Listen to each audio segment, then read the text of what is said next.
Hey, I'm going to do something kind of fun with you guys tonight. I'm going to open up one of my display cases and show you my Chinese relics and artifacts that I have on display. And a lot of these are things that I found over the years.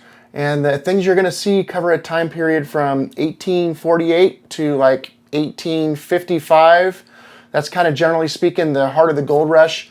And you know, around after 1855 or so, it really got slow around here and the easy gold was gone. And a lot of the miners that came here early left to go to Pikes Peak. They went to Ballarat and Victoria over to Australia. They went up to the Klondike in Alaska. And these are all the next big strikes that happened on the heels of the California gold rush. They learned how to dig gold here and they went to the next thing and tried to try their luck up there. But the Chinese stayed. Chinese stayed here all the way up to the turn of the century, believe it or not, working the same ditches, creeks, ravines, and rivers that they were working in the early days. But they stayed here and kept at it and did very well in those places that everybody else abandoned. So we find a lot of their stuff. We find their little camps. They're not usually in a town or in a big camp. They're usually on the edge of a big camp or on the edge of a town on a slight hillside. It's kind of where we tend to find their stuff. And when we do find it, it's just a snapshot of their culture. You don't find a lot of mix of other things in their stuff. It's just kind of their stuff. So anyway, it's pretty cool. It's different. I'm going to show it to you right now. And before I do, I want to have you take a look at this video right up here. I'm going to put a link to it right here. I made that video a couple years ago with a couple buddies, and we went out and tried to find some Chinese camps. And it was Chinese New Year's 2 years ago. And we made the video because of Chinese New Year's, which ironically is coming up in a couple weeks. So here it is, January 9th today, 2023. And we have Chinese New Year's coming up this year for Year of the Rabbit on the 22nd. So I'll try and get out and make another one of those kind of videos and see if I could do that again. But if not, go take a look at that. There's a lot of history in there. It's a great video. You can go run over and watch that real quick and come back and watch this one, or vice versa, whatever you want to do. Okay, let's not hold you up any longer. Let's get into that display case and take a look at some of those Chinese artifacts. Here we go. All right, in this display case here, I got a couple different shelves. Got this one up here, this one down here, and the one on the bottom, and we'll talk about each level there. So let's start in the middle here and take a look at these fellows. These are how the Chinese dressed in the gold rush.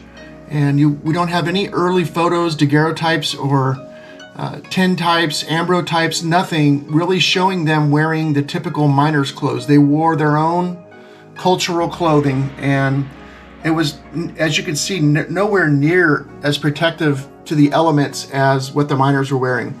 And the amount of earth that they moved and the rocks that they stacked and the amount of digging they did was just hard to fathom, hard to believe. And that might be the reason why you see opium so in abundance in the early Chinese camps. And I think that the amount of pain and agony they must have been in all the time, and what they had to endure day to day to dig gold, I'm sure opium was something that helped them get through the day and the night. So we come across these little pipes here. These are smoking pipes, and they're all four of these are different styles. You can see each one is different. There would have been a bamboo or a ivory stem on these with another little mouthpiece. And these four types right here were used for tobacco or cannabis, and most often tobacco. Those were not opium pipes, and they weren't used for opium. This is an opium pipe. We'll talk about that in a second. And we have a little opium container here, a vial that would have held a liquid form of opium. These are pretty common out here, but this one's exceedingly rare in that it has stamps on the bottom, Chinese characters. We never find it with Chinese characters on the bottom, so that's really rare. And also the people that dig these report that several of them break right when they get out into the air. So they're in the ground, they're okay. No matter how careful they are with these, when they dig them out, they seem to shatter from the heat or the cold or the difference in moisture. So a lot of these never make it to collections from the ground because they just break. Here's a little vial here that probably held tobacco or snuff.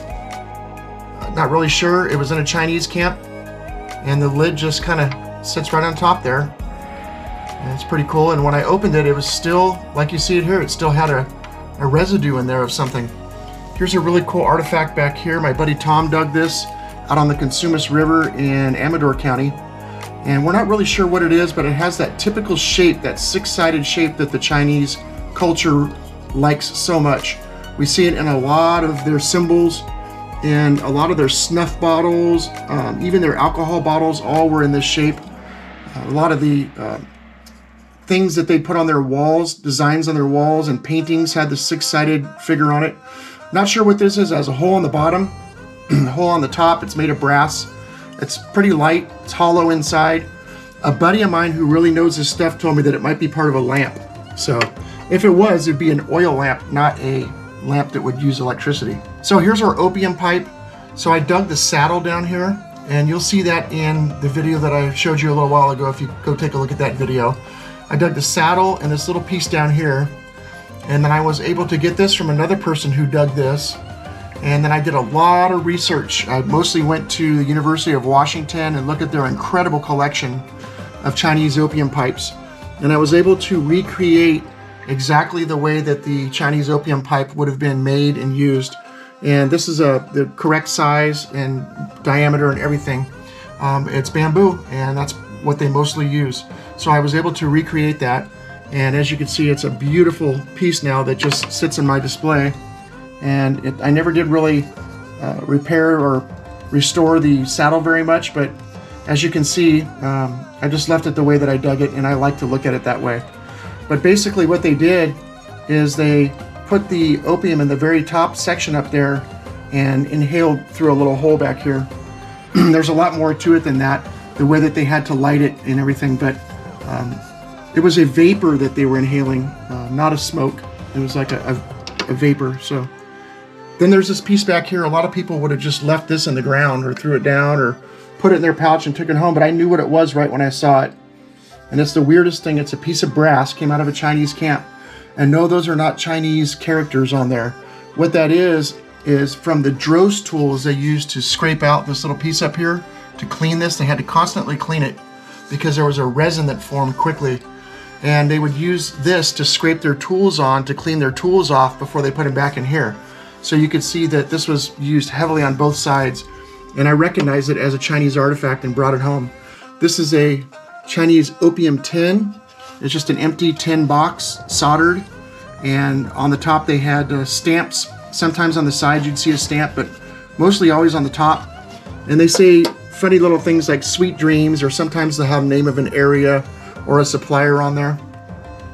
So pretty much that's the whole opium area there and the smoking area. Getting down here to this part, got some really cool buttons down here. Take a look at this incredible button right here. I hope you can get that up close on the camera right now. It's made of whalebone, and it's a, I'll put a good close-up picture on the screen for you guys. It's a scene where a couple Chinese fellows one is smoking a pipe and one looks like he's doing some laundry maybe, and there's a boat and a little creek down here. They're underneath a hut. Really cool. Couple Chinese coins in here. I have hundreds of Chinese coins, but the reason these are in here is because they're unusual. So this one has a really big hole in the middle, a lot bigger than we usually see, and this one's a smaller diameter overall, a lot smaller than we usually see, so that's why they're in here. These are scale weights. You see the little hole up here on the top? And we find these out here. These are the weights that they would use for their the type of scale that they use when they weighed things. These are Chinese locks. This one's featured in the video that I showed you earlier. Fantastic find right there, and you could see that somebody literally just pulled this and ripped it right off the hasp of a trunk and just bent this and just discarded the lock and probably opened the trunk. So I was able to find that. It was really deep. Got a couple buttons down here. This is some kind of a game piece. I'm not sure what they were doing with this, but it came from a Chinese camp. It's perfectly square, no markings on it. Thought it was really cool. And some really cool buttons down here. These are the types of buttons that we find. Asian, Chinese, it could be some Japanese in here. I don't know, but I know that they're all from the Asian camps that we go to.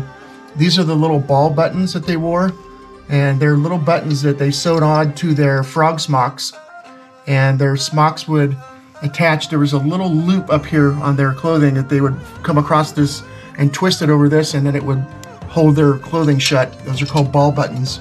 They're brass. And let's see, these are all ball buttons, different types. You got a a piece of a hair barrette here. That's out of a Chinese camp, but I don't know for sure how it was used or anything else about it. Just know that it came out of a dead 1850s Chinese camp. Here's some really cool bottles. I did not dig these. I got these from somebody who's a collector. And these have characters on the bottom. They're the correct time period, and you can see how crude they are. Look at the glass in the bottom of that. See the big old pulled up section, and down here on this end, it's so thin. It's just very, very crude. It's two-piece mold, I assume. And just super crude and very cool. It's got a lot of bubbles in it. Here's another one here, multiple sides on it. And it's this came out of a Chinese camp as well. I don't know anything other than it's open pontal back here. You can see that. I'm sure it's very early, and I suspect that it's Chinese because nothing else out of that camp was not Chinese. So this is a really cool spoon. This spoon was given to me by a friend, and he bought it from a shipwreck collection. So this is recovered from the bottom of the ocean from an ancient shipwreck, and this spoon dates back to, I think he said, the 16th or 15th century. And a friend of mine looked at it and said that the spoon says happiness 3 times on there. I did dig this. Actually, no, I'm sorry, I did not dig that. A buddy of mine dug this in Stockton, California, in a very shallow estuary in the mud, where he started finding a bunch of Chinese artifacts, and this is one of the ones that he found. I got that from him and this. Both of these are found at the same place. Beautiful. Just look at the art on these. See the rabbit down there and the birds, and just incredible. And typically their cups and plates are very small. Even the spoons are pretty small. A couple of things I found here that I'm not sure what they are, but again, found in Chinese camps. And down here at the very bottom, I did not find these 3, but these are commonly found out here. I just haven't found one yet, but these 2 styles are very commonly found. This one here is a Tiger whiskey, and that's a soy sauce pot. And this could have been used for almost anything. It was just a type of vessel that they would use to put foods in, of all types. And there was little caps that went on those. But anyway, these are all dug artifacts right here. It's Tiger whiskey and the pot. They're all period. So anyway, just wanted to show this off to you guys a little bit here, and hope you enjoyed it. I'll put some close-ups up here of the buttons, especially this one over here, so you can really see those. The scale weights had no markings on them. Some of them do, but I don't think that mine do. Don't have any keys to these. They're very unusual keys. If you go to this video back here, I think I talked a little more about the locks on there. So anyway, that's it for now. Some Chinese artifacts. Got Chinese New Year's coming up on the 22nd year of the rabbit. So check out my video from a couple years ago, and hey, maybe we'll get out around the 22nd and do it again this year. So take care and see you next time.